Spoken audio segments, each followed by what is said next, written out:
Hello everyone. Before we get started, make sure to like and subscribe, and leave a comment saying where you're from and when you watched. That way, YouTube will continue to show you stories like this. Now, let's get started. Asterisk, the call from downstairs made my whole body freeze. That voice was mine, the same tone, each word echoed in the damp space, lingering like an echo from the bottom of a well.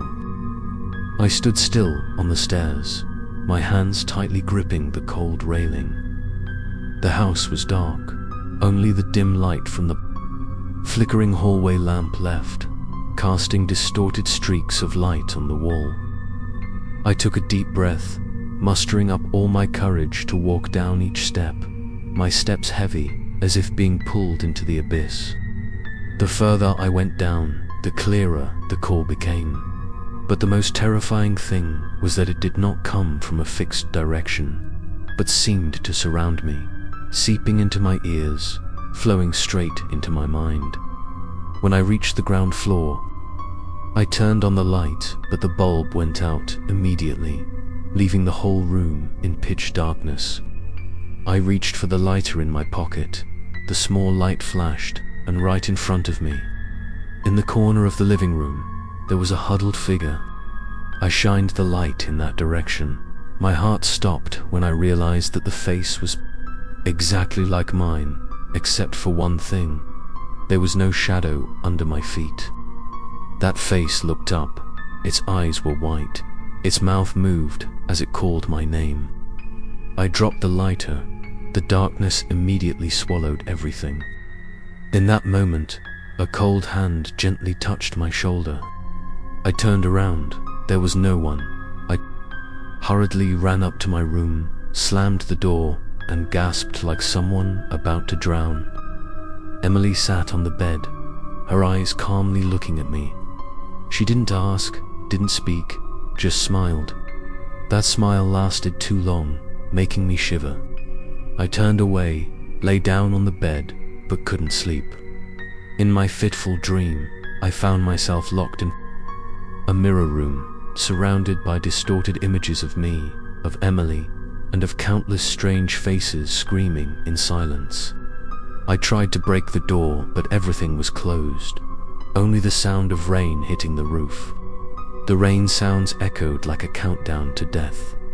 The next day, I tried to leave the house, but Emily was always by my side. Every step I took was monitored. I began to think that I needed to leave her at least once, far away, to find a chance to investigate that ancient village that had been wiped out. In the afternoon, I pretended to say that I wanted to go out to buy some things. Emily nodded, but her eyes still followed me all the way to the door. When I drove out of the neighborhood, I breathed a sigh of relief. I decided to go to the northern mountains, the place mentioned in the old notes in the library. The road leading there was winding, surrounded by ancient trees. The cold air made me shiver. I brought a tent and some food, pretending to be a simple camping trip.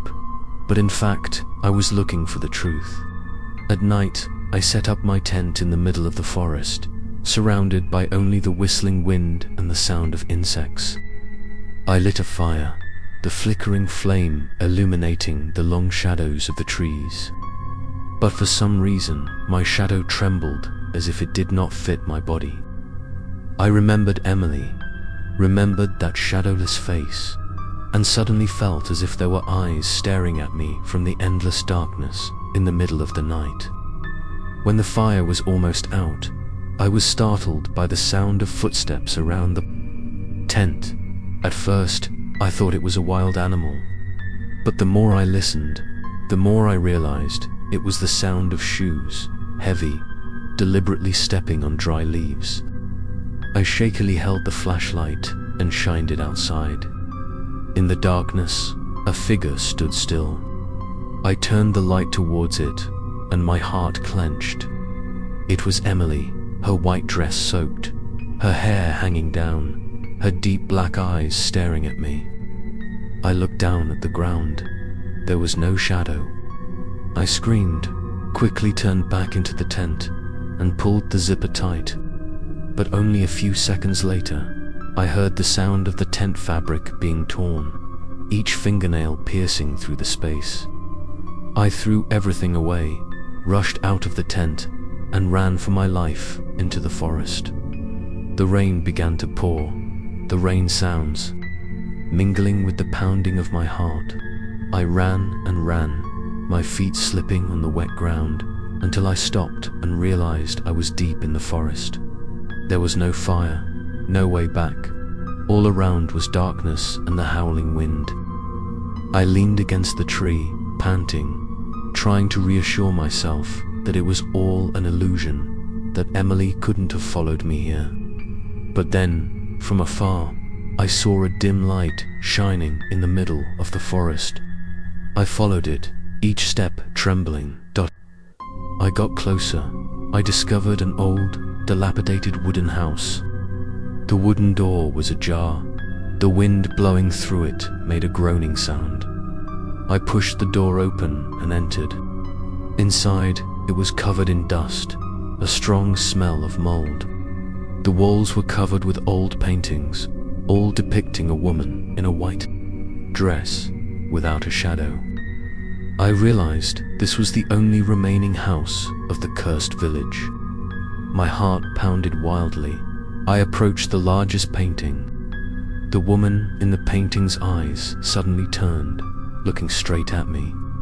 I screamed, retreating, but behind me I heard the sound of a door slamming. I knew I had entered the lair of nightmares, and what awaited me would be more terrifying than anything I had ever experienced. Stay tuned for the next episode to find out what happened in that cursed old house.